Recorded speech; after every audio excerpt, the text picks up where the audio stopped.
Well, hey there, howdy, folks. It's Doug again. I'm coming at you from the middle of the woods, like I do. So, I've got a special one for you today. First of all, I want to do that follow up on the AG1. So, wasn't my thing. I didn't even mind the taste so much, but um,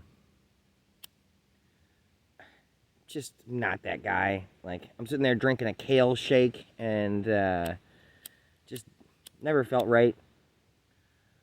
So, I still got about a half a bag left. Every once in a while, I will drink it in the morning before work. But I asked him about whether or not alcohol affects the AG1. And it took him a minute to get back to me, but yeah, the alcohol, the ethanol alcohol, if you consume it, will either reduce the effectiveness or just completely eliminate the effectiveness. So every single one of the health benefits I was trying to get was nullified by the beer and the whiskey. And so when you take that into consideration, it was expensive. But it's a good idea. So I'm not completely eliminating the fact that it's a good thing, and I still, like I said, still do, but it's not an everyday occurrence. Um,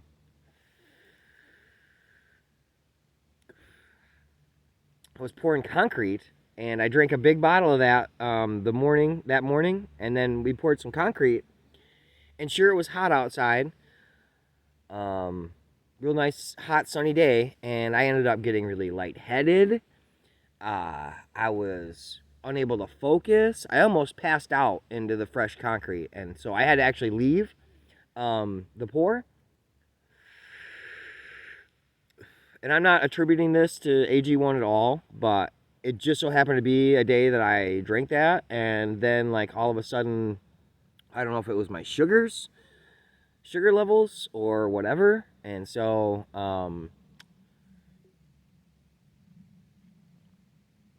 like I said, I'm not blaming AG1 for that, but I poured a lot of concrete in my time, and that's the one time that this has happened.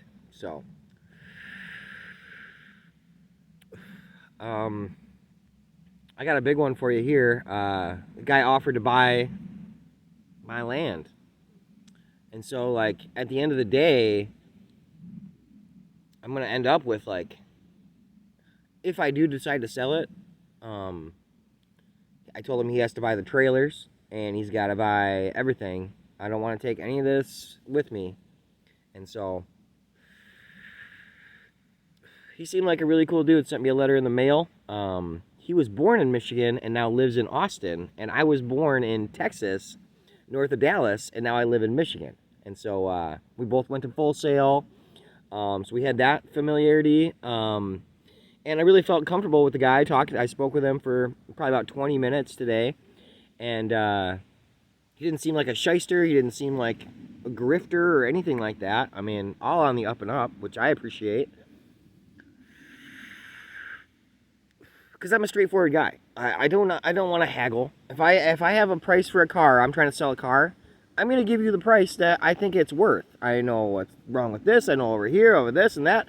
Take that all in consideration, and I will give you a fair price. I don't want to have to bargain and haggle and all that. I think it's completely unnecessary. Everybody's trying to make that little sweet little extra fucking nickel, and they spend so much other time wasted on doing that for that one little extra bit. And I just completely eliminate that from my bargaining analysis. So, and he seemed to be pretty similar in that way, and I do respect that. What else can I say? I don't want to sell this place. I love this place. Literally, blood, sweat, and tears on this land. So to me, it's invaluable. When I was in Ann Arbor, I love that place. I love the city to visit, but constantly sirens and horns and people and blah, blah, blah, and traffic. Oh my God. When I stop talking, what do you hear out here? The wind? The freaking wind? Maybe a bird?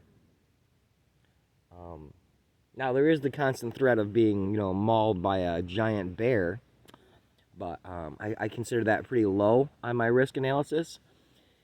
So, um, don't know what I'm going to do. Like I said, he kind of hit me out of the blue, and I spoke with him today for a good minute.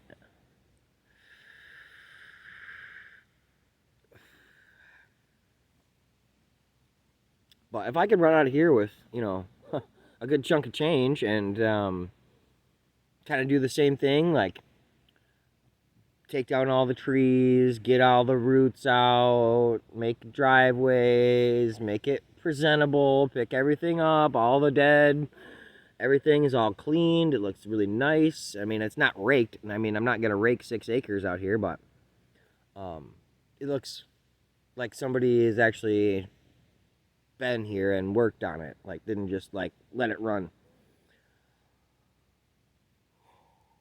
The biggest selling point and where I am right now is actually the Manistee National Forest. And so the land buttons up to the Manistee. And so you can effectively, like, from my property, walk and just keep walking. Because I forget exactly how much. I think it's 550,000 acres. Are you kidding me? If you look at a map of Michigan, look at the west, the lower peninsula in the west, and that big old green spot right there, that's the Manistee National Forest, my friends. That is a huge, enormous place. All sorts of biodiversity going on.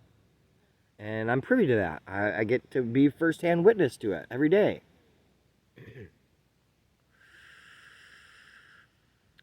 But I gotta drive an hour every day, one way, to get to work. And so, that's not ideal. My boss is actually really cool, though. Um, really rich guy, Italian, but he does the same work that I do. And so, I mean, well, not exactly, but I mean, he's in the mud with us while we're doing the stuff. And so, I have a lot of respect for him in that regard. But he's a cool dude, and he does real estate. And so, I was chatting him up about this, and I don't know what else to say. I mean, driving an hour to work. I mean, he pays as soon as I get in my car and take off. I'm on the clock essentially, and so that's good. But it's wear and tear on the miles on the car and everything. Like something I could possibly avoid.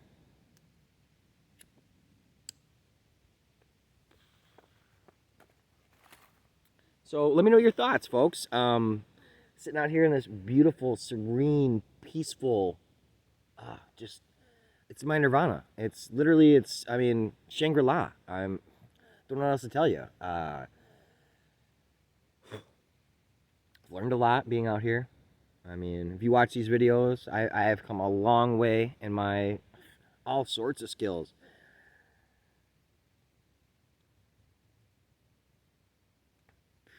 Met a lot of wonderful people out here, so that's a bonus.